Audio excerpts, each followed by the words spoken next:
சுடுகின்ற நிலவு Barnard சிண்ட்ரோமோட episode number 8ஓட part 2 பார்க்கலாங்களா?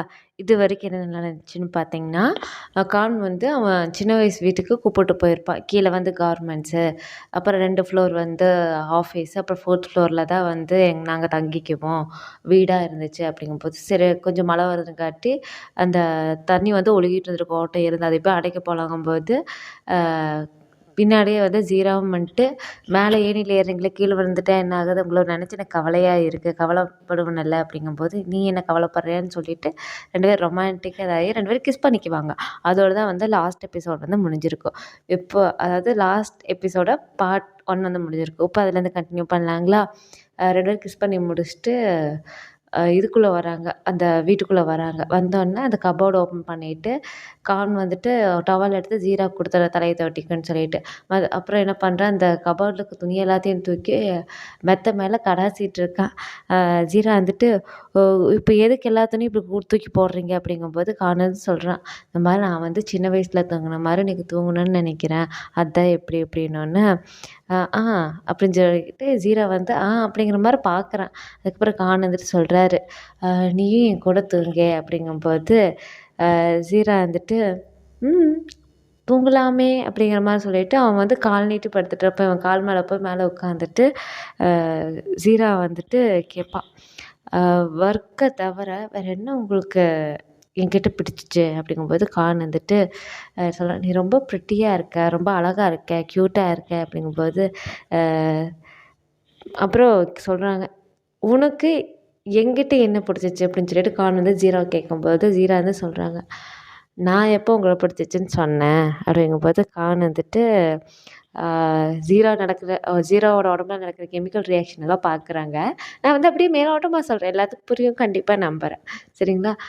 பார்த்துட்டு உன்னை விட உன் உடம்பு ரொம்பவே உண்மையை சொல்லும் என்னை பிடிக்குதா இல்லையான்னு அப்படின்னோடனே ஜீரா வந்துட்டு, நீங்கள் என்ன பெரிய ஃபிசியோதெரபிஸ்ட்டா என்ன அப்படின்னோடனே 2 பேத்துக்குள்ளே சடனாக வந்து பெரிய சம்பவம்லாம் நடக்குது.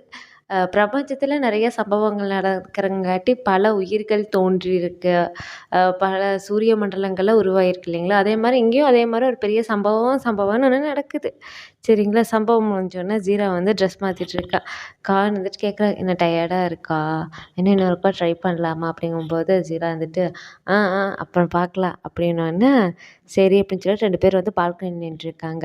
கான் வந்துட்டு சொல்கிறாங்க, இந்த மாதிரி நான் ஒரு ஆர்ட் கேலரி ஓப்பன் பண்ணலான்னு இருக்கேன் அப்படின்னோடனே ஜீரா வந்துட்டு, என்ன சடனாக உங்களுக்கு இதிலெல்லாம் வந்து இன்ட்ரெஸ்ட் வந்திருக்கே, ஆர்ட் கேலரி அப்படி இப்படின்னு எல்லாம் சொல்லிகிட்ருக்கீங்களே, நம்ப முடியலையே அப்படிங்கும்போது கான் வந்துட்டு, நான் வந்து லண்டனில் இருக்கக்கூடிய ஓல்ட் டவுன் பற்றி நினச்சிட்ருக்கேன், சரியா? அங்கே சோஹோ, ஸ்டொடாடிக் அவங்கள பற்றியெல்லாம் உனக்கு தெரியுமா? இங்கே கூட பெருசாக ஒரு ஓல்டு டவுன் ஹவுஸ் பண்ணலான்ட்ருக்கேன், அதுதான் நாம் வந்து ஃபஸ்ட்டு சின்னதாக ஒரு பில்டிங்லேருந்து ஸ்டார்ட் பண்ணலாம், அதுக்கப்புறம் அப்படியே கண்டினியூ பண்ணி எக்ஸ்பேண்ட் பண்ணி ஒரு பெரிய கம்யூனிட்டியை உருவாக்கிக்கலாம். அப்படிங்கும்போது எனக்கு இதிலலாம் இன்ட்ரெஸ்ட் இருக்குது, இதெல்லாம் பார்க்கும்போது எனக்கு இன்ட்ரெஸ்ட் வருமில்ல அதெல்லாம் யோசிக்கும்போது அப்படிங்கும்போது ஜீரா வந்து பார்க்குறோம், ஓ இப்படியெல்லாம் யோசிக்கிறாரா தலைவன் அப்படின்னு சொல்லிட்டு. ஆக்சுவலாக என்னன்னு கேட்டிங்கன்னா, லண்டனில் வந்து ஒரு ஓல்டு டவுன் ஹவுஸ் அப்படிங்கிற ஒரு பிளேஸ் இருக்குது. அந்த பிளேஸில் என்ன பண்ணுவாங்கன்னு கேட்டிங்கன்னா, அங்கே எப்படி இருக்குன்னு கேட்டிங்கன்னா, இந்த பழைய இடிஞ்சு போன பில்டிங்கெல்லாம் இருக்கும், அதே சமயம் ரொம்ப பாழடைஞ்ச மாதிரி பில்டிங்கெல்லாம் இருக்கும். இந்த சோகோ அண்ட் ஸ்டொனாலிட் அப்படிங்கிற 2 பேர் ஃப்ரெண்ட்ஸு, பெயிண்டிங்கில் ரொம்பவே இன்ட்ரெஸ்டிங்காக இருந்தவங்க, அப்போவே பெரிய ஆர்டிஸ்ட். அவங்க என்ன பண்ணாங்க, அந்த வாலில் பெயிண்டிங் ஃபுல்லும் வந்து ட்ராயிங்காகவே பண்ணியிருப்பாங்க. இப்பவும் சரி அந்த ஊரில் அந்த லண்டன் போனால் வந்து ஓல்டு டவுன் ஹவுஸ் அப்படிங்கிறது வந்து எல்லா டூரிஸ்ட்டோட வேர்ல்டு வைடாக வந்து ரொம்பவே ஃபேமஸாக இருக்கும். எல்லா டூரிஸ்ட்டோட பக்கெட் லிஸ்ட்லேயும் வந்து அந்த பிளேஸ் வந்து இருக்கும். குறிப்பாக ஆர்டிஸ்டரி ரிலேட்டடாக ஒர்க்கில் இருக்கவங்க, ஆர்டிஸ்ட்டாக இருக்கவங்க, ஒரு இன்ஸ்பயர் ஆகணும், ஏதாச்சும் ஒரு பற்றி ரொம்ப பிளாங்காக இருக்குது, ரிலாக்ஸாக இருக்கணும்னு சொல்லிட்டு மோஸ்ட்லி ப்ரிஃபர் பண்ணக்கூடிய பிளேஸாகவும் வந்து இப்போ வரைக்குமே லண்டனில் அந்த பிளேஸ் இருக்குது. ஸோ அந்த மாதிரி வந்து இங்கே உருவாக்கணும்னு சொல்லிட்டு பண்ணணும்னு சொல்லிட்டு கான் சொல்லிகிட்ருக்காரு. ஏன்னா அவங்க இருக்கிற இடம் வந்து ரொம்பவே வந்து கொஞ்சம் ஒரு ரொம்ப வருஷத்துக்கு முன்னாடி தானே அவங்க கார்மெண்ட்ஸ் நடத்தியிருப்பாங்க. அப்போ சுற்றியும் நிறைய வீடுகள் இருந்திருக்கும், நிறைய இது. இப்போலாம் அந்த கார்மெண்ட்ஸை நம்பி இருக்கவங்க பக்கத்தில் எப்படி இருந்தாலும் குடியிருந்திருப்பாங்க. இப்போ கார்மெண்ட்ஸ் இருக்கும்போது அங்கேருந்து வெக்கேட் பண்ணி போயிருப்பாங்க இல்லையா? அதனால் அந்த இடம் வந்து கொஞ்சம் அனாமத்தா இருக்க மாதிரி தான் அந்த பில்டிங்கெல்லாம் இருக்குது. அதை பார்த்து தான் வந்து இந்த மாதிரி பண்ணலாம் அப்படிங்கும்போது ஜீரா வந்துட்டு உங்கள பார்த்தா இந்த ஆர்டிசரி ஒர்க்குக்கெல்லாம் வந்து சப்போர்ட் பண்ணுற ஆள் மாரி தெரியலையே. சரி, உங்க மனசுல என்ன அந்த கொடூரமான பிளான் இருக்கு? அத ஃபர்ஸ்ட்டு சொல்லுங்க. அட்லீஸ்ட் என்கிட்டயாச்சும் உண்மைய சொல்லலாம்ல அப்படிங்கும்போது, கான் வந்துட்டு சிரிச்சுட்டு, ஓ கண்டுபிடிச்சிட்டானேங்கிற மாரி தான் சிரிக்கிறாரு. சிரிச்சுட்டு, ஆமா, நீ சொன்னது கரெக்ட்டு தான். நான் வந்து இப்போ நம்ம ஹவா அப்படி கம்பெனி இருக்குல்ல, ஆல்ரெடி அவன் ஓன் பண்ணிட்டு இருக்கக்கூடிய கம்பெனி. அங்கே ஒரு புது டெக்னாலஜி ட்ரை பண்ணிகிட்ருக்கு, உருவாக்க ட்ரை பண்ணிகிட்ருக்கா. அது மட்டும் நல்லா போயிடுச்சுன்னா வையேன், அதை அப்படியே வித்துடுறதா, இந்த வருஷம் முடியறதுக்குள்ளே அதை வித்துடுறதா அப்படிங்கும்போது ஜீரா வந்துட்டு சொல்கிறான். எதுக்கு நீங்கள் அதை விற்கணும்னு சொல்லிகிட்ருக்கீங்க அப்படிங்கும்போது, ஏன்னா உங்களுக்கு காசு தான் முக்கியம்னு நினைக்கிறீங்க அப்படிங்கும்போது, எதுக்கு நல்லா வரக்கூடியதில் நீங்கள் விற்கணும்னு நினைக்கிறீங்க? புதுசாக உருவாக்கிட்டு ஒரு டெக்னாலஜி டெவலப் பண்ணிவிட்டு அதையே வந்து நீங்கள் விற்கணும்னு நினைக்கிறீங்க அப்படிங்கும்போது, கான் வந்து சொல்கிறாங்க, உனக்கு ஒரு விஷயம் சொல்லித்தரேன் சரியா? ஸ்டார்ட் அப் பிஸ்னஸஸோட ஒரு சைக்கிள் ஒன்று இருக்குது. அது என்னங்கிறது உனக்கு தெளிவாக சொல்கிறேன் சரியா? முதல்ல ஒரு கம்பெனியை உருவாக்கணும். உருவாக்கிட்டு அது கொஞ்சமாக ப்ராஃபிட் வரையிலேயே வந்து வித்துடணும் சரியா?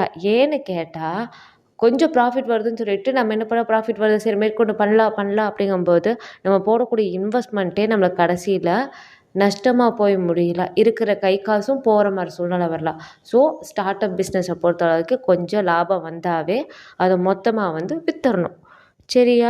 இப்போ ஹவாயும் வந்து பார்த்தீங்கன்னா, லீகலாக இருக்கக்கூடிய கம்பெனியெல்லாம் பார்த்தீங்கன்னா, கொஞ்சம் லீகல் கிடையாது. ஒரு ஷேடி பிஸ்னஸ் மாரி தான் அவன் பண்ணிகிட்ருக்கான். கான் வந்து என்ன ஷேடி பிஸ்னஸ்ன்னு முழுசாலாம் சொல்லக்கூடாது. ஆனா ஒரு ஷேடி பிஸ்னஸ், ஒரு கருப்பு மார்க்கெட், கருப்பு சந்தைன்னு சொல்லுவாங்கள்ல, அந்த மாரி இருக்கக்கூடியது தான் அந்த ஹவாய் இருக்குங்கிற மாரி எல்லாம் சொல்லிகிட்ருக்காங்க. அதுதான் நல்ல வேலைக்கு வந்துச்சுன்னா இந்த கம்பெனியை வித்தரலான்னு சொல்லிட்டு தான் நான் இருக்கேன் அப்படிங்கும்போது, ஜீரா வந்துட்டு என்ன அப்படிங்கும்போது, கான் வந்துட்டு சொல்கிறாங்க, இதுக்கு வந்து இது தொன்று தொட்டு இருக்கக்கூடிய ஒரு சுழற்சின்னு கூட சொல்லலாம் சரியா? இப்போ நான் ஒரு பொருளை விற்கிறேன் அப்படிங்கும்போது, அதுவும் கருப்பு சந்தையில் ஒரு பொருள் நான் விற்கிறேங்கும்போது சரியா? அதுக்கு அந்த கம்பெனியோட பேர் வந்து எல்லா இடத்துலையும் இருக்காது. அதுக்குன்னு ஒரு ரொம்பவே கம்மியான ஒரு ப்ரொஃபைலாக தான் இருக்கும். அதாவது இந்த கம்பெனி இப்படி ஒன்று இருக்குது. அங்கே வந்து இந்த ப்ராடக்ட் விற்கிறாங்க. அதாவது ப்ராடக்ட் விற்கிறாங்கன்னு இருக்கும். எந்த மாரி ப்ராடக்ட்டு, என்ன விலை அப்படிங்கிறதுல முழுசா இருக்காது. ஏன்னா அது வந்து கம்ப்ளீட்டாக வந்து ஒரு கருப்பு மார்க்கெட்லங்கும்போது முழுசா கம்பெனிய பற்றி சொன்னா என்ன பண்ணுவாங்க? கவர்மெண்ட்லேருந்து வந்து தூக்கிட்டு போயிட்டு கேஸுன்னு போட்டு அந்த கம்பெனி நடத்துனவன தூக்கிட்டு போய் ஜெயில்ல போட்டுருவாங்க இல்லையா? அதனால் என்ன பண்ணுவோம், லோ ப்ரொஃபைலாக தான் இருக்கும். முடிஞ்ச அளவுக்கு வந்து நம்ம மூஞ்சியவே வந்து வெளியேவெல்லாம் காட்டவே கூடாது. இருக்கக்கூடிய வேஸ்ட் ஆகுறதெல்லாம் நம்ம அவாய்ட் பண்ண தான் பார்க்கணும். ஏன் நான் வெளியே வரக்கூடாதுன்னு சொல்லி தான் நான் உனக்கு வேலைக்கே சேர்த்துக்கிட்டேன். ஏன்னா வெளியே வந்து என்னால் செருப்படி வாங்க முடியாது, மூத்திரடியெல்லாம் வாங்க முடியாது. அதனால தான் உன்னை ஹையர் பண்ணேன்னு வச்சுக்குவேன் அப்படின்னோன்னே, ஜீரா வந்துட்டு ஆக மொத்தம் என்னை சாகடிக்கிறதுக்குன்னே நீ வேலைக்கு எடுத்திருக்க அப்படித்தானே? இப்போ கூட ஒன்றும் பிரச்சனை இல்லை. ஒரு ஸ்னைப்பர் எடுத்துட்டு வந்து டக்குன்னு சுட்டு கொன்றுயா, அப்படியாச்சும் நிம்மதியாக செத்துருவேன்யா. ஆ நிம்மதியாவாச்சும் இருக்கலாம்ல அப்படிங்கும்போது கான் வந்துட்டு, அப்படியெல்லாம் உன்னையெல்லாம் சாக விட மாட்டேன், அப்படியெல்லாம் நடக்க நான் விட மாட்டேன். நம்ம வேலையை சரியா பண்ணுறோம் சரியா? இப்போ நான் இல்லைனாலும் இந்த இடத்துல வேற ஒருத்தவங்க வந்து கீழே இருக்கக்கூடிய அந்த கார்மெண்ட்ஸை வந்து ரெனோவேட் பண்ணிவிட்டு ஒர்க் பண்ணுவாங்க சரியா? அவங்க பாட்டுக்கு ஒர்க் பண்ணிகிட்ருக்கட்டு, நம்ம பாட்டுக்கு மாடியில் நம்ம லைஃப்பை லீட் பண்ணலாம். 2 பேர் ஹக் பண்ணிட்டு, சண்டை பிடிச்சிட்டு, மாறி கேவலமாக திட்டிக்கிட்டு சரியா? நீ கலைத்துவமாக வரைஞ்சிட்டு சரியா? அப்படியே வரைஞ்சிட்டு ஜாலியாக இருக்கலாம். அப்புறம் நீ ட்ராயிங் வரையிற இல்லையா? அதை கூட ஆர்ட் கேலரியாக வைக்கலாம்.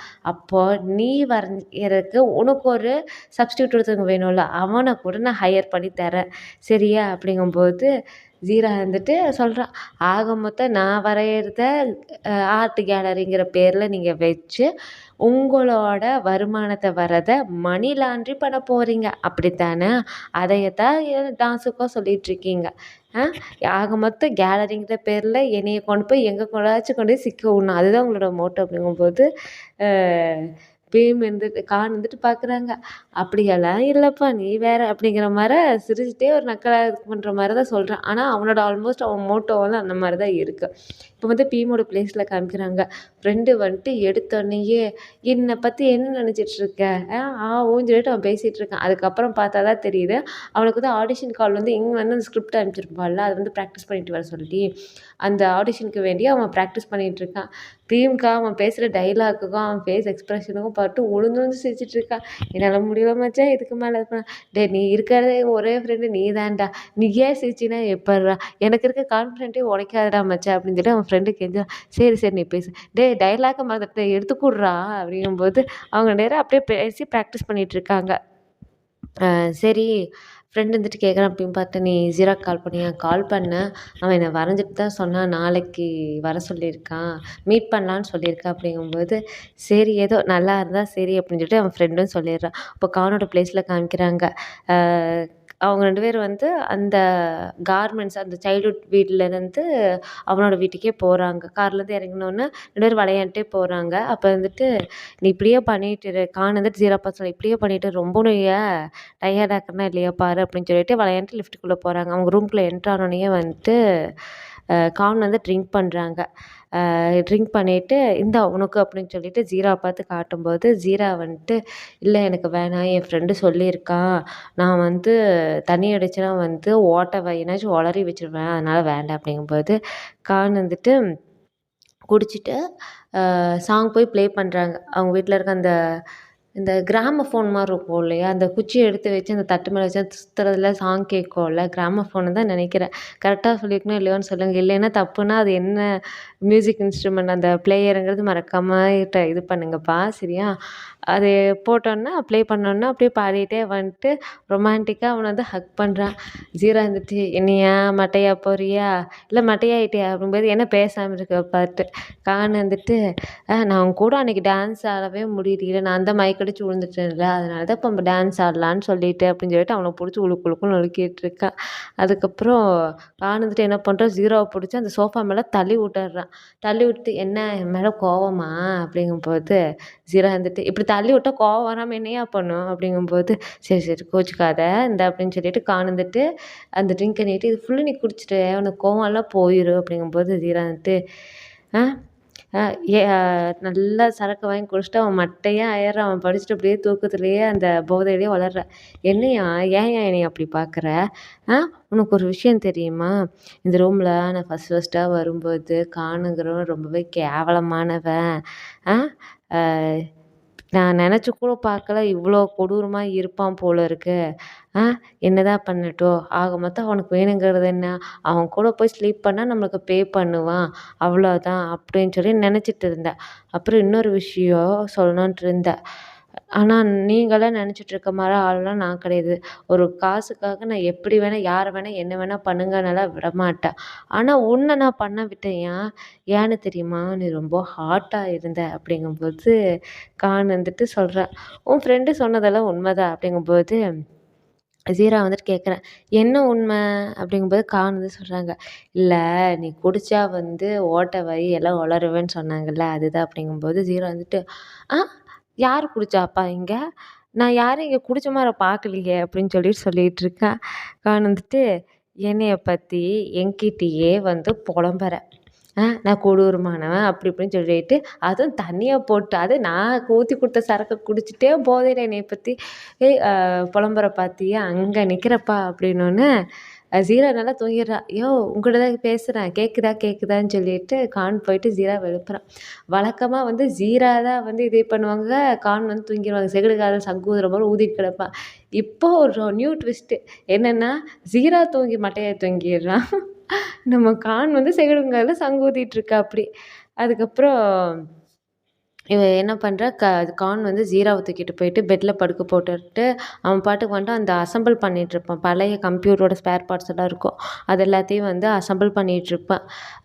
ஜீரா வந்துட்டு கொஞ்ச நேரம் தூங்கி எந்திரிச்சிட்டு போதை தெளிஞ்சு எந்திரிச்சிட்டு இந்த பழைய படத்தில் ஒரு ஹீரோயின் வெறும் ஷர்ட்டு மட்டும் போட்டு ஒரு படம் வரும் இல்லை, என்ன படம்னு தெரியல எனக்கு ஞாபகம் இல்லை, அதே மாதிரியே ஒன்லி ஷர்ட்டுங்கிற ரேஞ்சில் வந்துட்டு நிற்கிறான்.